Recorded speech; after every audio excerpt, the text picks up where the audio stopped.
ఉంటే దయచేసి అని మర్చిపోతుంది.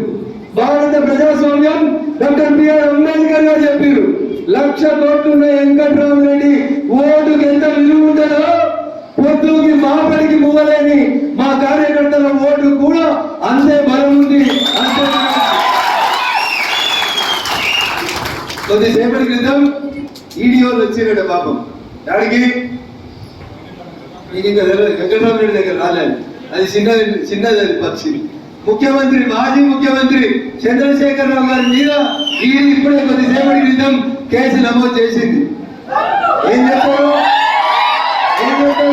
ఏం చెప్తారు వారి చెడగొట్టకురా, ఎవరికి అన్యాయం చేయకురా, అన్యాయం చేస్తే పాపం కలిగి పోతామని చెప్తారా చెప్పారా?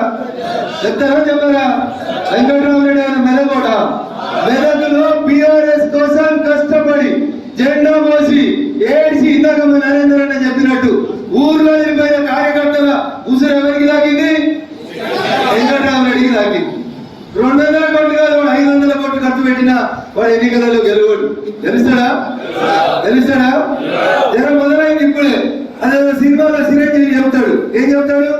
In front there is crocodile festival. Venkataramareddy గారికి ఉంటుందా క్రొకడైల్ ఫెస్టివల్? గౌరవనీయులు హరీష్ గారికి ఉంటుంది, మాజీ ముఖ్యమంత్రి చంద్రశేఖరరావు గారికి కూడా in front there is crocodile festival. పడ్డాడు ఎప్పుడు చెడ్డాడు కాదు, బాధపడద్దు. ఆడబడ్డం, గాయపడ్డం, దెబ్బ తిన్నాక పులి కొంచెం గట్టిగా వస్తుంది. దుబ్బాకల దెబ్బ కొట్టినని చాలా ఎగిరిండి 6 అడుగులు ఉన్నాడు అన్నాడా? నిన్న సిద్దిపేటకి ఆయన ఉండగా ఆయన కూర్చున్న మీటింగ్ కి ఎస్కాట్లో ఇంకోటి వస్తాడని కలగట్టాడా? ఎప్పుడన్నా హరీశ్రావు అన్నాడా? నిరూపించినవా? చేసినవా? ఇది సంకల్ప బలం. నేను గెలుస్తారా? బరాబరి గెలుస్తా.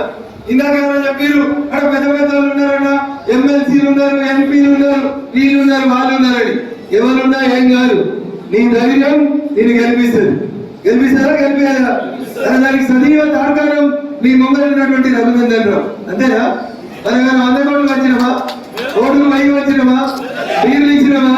బిర్యానీలు ఇచ్చినమా?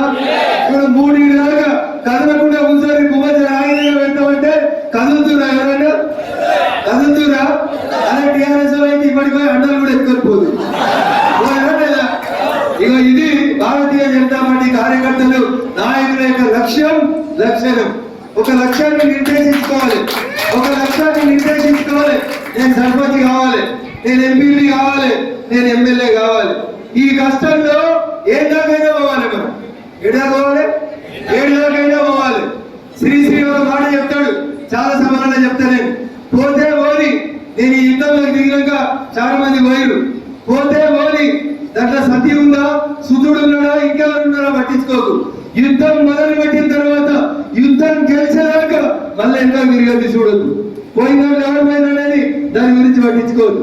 పోతే పోని సతులు, వస్తే రాని కష్టాలు నష్టాలు. కానీ లక్ష్యమైంది మెదక్ పార్లమెంట్ గెలవాలే. నరేంద్ర మోడీ గారికి గిఫ్ట్ ఇవ్వాలనుకున్నాం, ఇచ్చినవా లేదా? ఒకరోజు పొద్దున్నే సోదరి